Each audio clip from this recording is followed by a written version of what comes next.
ৰাজ্যত পুনৰাই বুৱাৰী নিৰ্যাতনৰ ঘটনা মানৱ সমাজক লজ্জিত কৰা এনে ঘটনা সংঘটিত হৈছে ক'ত জানিবলৈ চাওক আমাৰ এই বিশেষ প্ৰতিবেদন অসম চৰকাৰে নাৰী নিৰ্যাতনৰ বিৰুদ্ধে কঠোৰ স্থিতি গ্ৰহণ কৰাৰ পিছতো ৰাজ্যত হ্ৰাস হোৱা নাই নাৰী নিৰ্যাতনৰ দৰে জঘন্য ঘটনা তেনে ঘটনা পোহৰলৈ আহিছে মৰিগাঁও জিলাৰ মইৰাবাৰী থানাৰ অন্তৰ্গত সৰুচলা গাঁৱত ঘটনাৰ বিৱৰণী অনুসৰি স্বামী কৰ্মসূত্ৰে বিদেশত থকাৰ বাবে বুৱাৰী শাহুমাক আৰু ননন একেখন ঘৰত ইমান দিনে একেলগে জীৱন যাপন কৰি আছিল যদিও অমানৱীয়ভাৱে এই বুৱাৰীগৰাকীক শাহুমা আৰু ননন্দে বিভিন্ন সময়ত চলাই গৈছিল অকথ্য নিৰ্যাতন আমার ফিটনা দিছে দেখ হয়ে বাদে কেরালার একটা বেড়ি লয়ে গেলে বাদা আমার খাউন খুরাক দেয় না বাদা আমি 1 মাস 3 বাসে আমরা পুরান বেদ গেছি সারা মাইছে তারা বাড়ি মাইছে জানুনি দিছি দিলে বাদে থানা যে কেস করছি বাহার বাদ 2 মাস থেকে কেস করলে বাদে থানাতে আমার নিমন্ত্রণ হয়ে আনছে আইন না হাইরা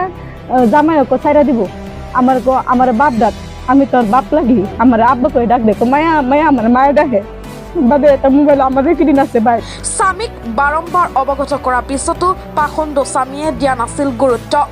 ননন্দ আৰু শাহুৱে মিলি কৰা নিৰ্যাতন ইমান দিনে সহি আহিছিল বুৱাৰীগৰাকীয়ে নিৰ্যাতনৰ সকলো সীমা আছে ৰাজ্যত অৱশেষত বুৱাৰীজনীয়ে কাষ চাপে মইৰাবাৰী আৰক্ষীৰ জানিব পৰা মতে হত্যাৰ চেষ্টা চলোৱা সৰুচলাৰ শ্বৰীফ উদ্দিনৰ দ্বিতীয় পত্নী সজিদা খাতুনে নিজ কন্যাৰে মিলি পুত্ৰ বুৱাৰী মনুৱাৰা খাতুনক ৰছীৰে বান্ধি হত্যাৰ চেষ্টা চলায় আনহাতে বুৱাৰীগৰাকীয়ে অতদিনে এনেদৰে অমানৱীয় নিৰ্যাতন কৰা বাহিৰে একো উপায় নাছিল যদিও হত্যাৰ চেষ্টা চলোৱাত কোনোমতে প্ৰাণ ৰক্ষা কৰি দৌৰি গাঁও প্ৰধানৰ ঘৰত আশ্ৰয় লয় আৰু সমগ্ৰ ঘটনাটো পোহৰলৈ আহে স্থানীয় ৰাইজে জনোৱা মতে সজিদা খাতুনে বুৱাৰীগৰাকীক আগতে বহুবাৰ মাৰপিট কৰিছিল যেতিয়া মই তেওঁৰ ছোৱালীজনী ঘৰতো মানে খবৰটো দিলো যে ছোৱালী ঘৰত মই ছোৱালী দেউতা নাই ঘৰত মাহিমাক আছে মাহিমাকে কৈছে ঠিক আছে মই ছোৱালী দেউতাকৰ লগত কথা পাতো পিছত আপোনাক জনাই আছো এতিয়া মইৰাবাৰী থানাত মই মানে সমঝাই দি থৈ আহিম আচ্ছা এনেকুৱা যে অত্যাচাৰ চলি আছে আজি বহুত দিন বলে আপোনাক জনাইছে কথাটো আছানে মোক আৰু কেইবাবাৰো জনাইছে জনালে মই দাবী ধমকি দিছো দিলেও কিন্তু কাম নহয় মানে হাহুৰীজনীও মানে বৰ কাৰা হাউৰীজনী মানে ইয়াক নাৰাখিব বুলি ভাবি আছে ন